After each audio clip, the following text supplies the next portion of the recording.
जय श्री राम दोस्तों, समाधान प्लस चैनल में आपका फिर से स्वागत है। आज हम इस वीडियो में संतान सप्तमी व्रत कथा और उसके पूजन विधि के बारे में जानेंगे।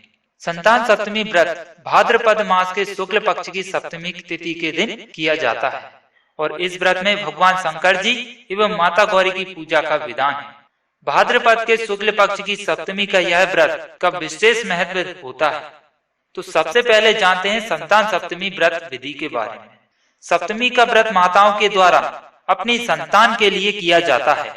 इस व्रत को करने वाली माता को प्रातः काल में स्नान और नित्य कर्म क्रियाओं से निर्वृत्त होकर स्वच्छ वस्त्र धारण करने चाहिए। इसके बाद प्रातः काल में श्री विष्णु और भगवान शिव की पूजा अर्चना करनी चाहिए और सप्तमी व्रत का संकल्प लेना चाहिए। निराहार व्रत कर दोपहर को चौक पूर कर चंदन अक्षत धूप दीप निवेद सुपारी तथा नारियल आदि से फिर से शिव पार्वती की पूजा करनी चाहिए।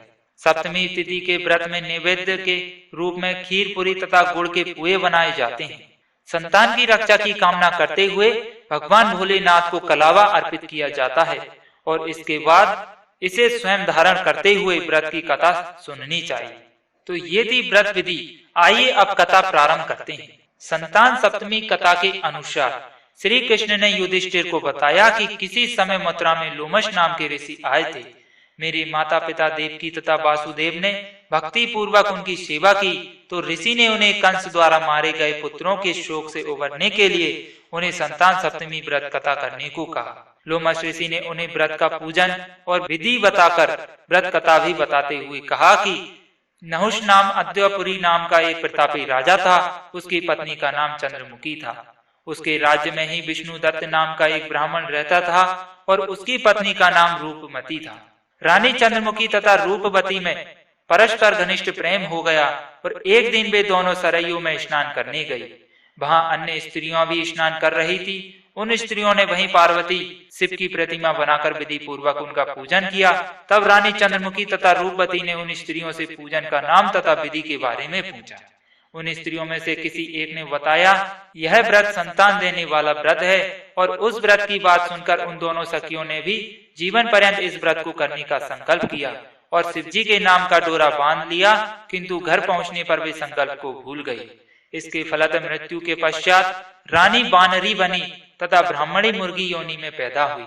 कालांतर में दोनों पशु योनि छोड़कर पुनः मनुष्य योनि में आ गई। चंद्रमुखी मथुरा के राजा पृथ्वीनाथ की रानी बनी तथा रूपवती ने फिर से एक ब्राह्मण के घर में जन्म लिया। इस जन्म में रानी का नाम ईश्वरी तथा ब्राह्मणी का नाम भूषणा रखा गया। भूषणा का विवाह राज पुरोहित अग्निमुखी के साथ हुआ। इस जन्म में भी उन दोनों में बड़ा प्रेम हो गया। व्रत भूलने के कारण ही रानी इस जन्म में भी संतान सुख से वंचित रही। भूषणा ने व्रत को याद रखा, इसलिए उसके गर्भ से सुंदर तथा स्वस्थ 8 पुत्रों ने जन्म लिया। रानी ईश्वरी के पुत्र शोक की संवेदना के लिए एक दिन भूषणा उससे मिलने गई। उसे देखते ही रानी के मन में ईर्ष्या पैदा हो गई और उसने उसके बच्चों को मारने का प्रयास भी किया, किंतु बालक मर नहीं सके। उसने भूषणा को बुलाकर सारी बात बताई और फिर क्षमा याचना करके उससे कारण भी पूछा, किस कारण तुम्हारे बच्चे नहीं मर पाए, मुझे यह सब जानना है।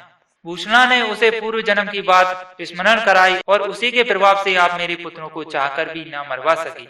यह सब सुनकर रानी ईश्वरी ने भी विधि पूर्वक संतान सुख देने वाला यह मुक्ताभरण व्रत रखा। तब व्रत के प्रभाव से रानी पुनः गर्भवती हुई और एक सुंदर बालक को जन्म भी दिया।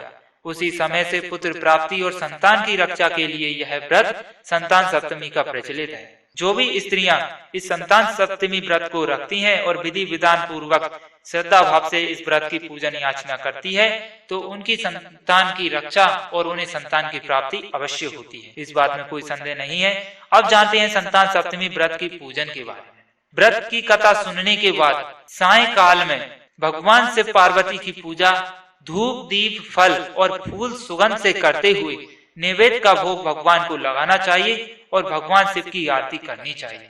इस तरह संतान सप्तमी व्रत कथा संपन्न हो जाती है और व्रत भी पूर्ण माना जाता है। अब मिलेंगे इसी तरह की और भी जानकारी लेकर अगली वीडियो में। धन्यवाद। जय श्री राम।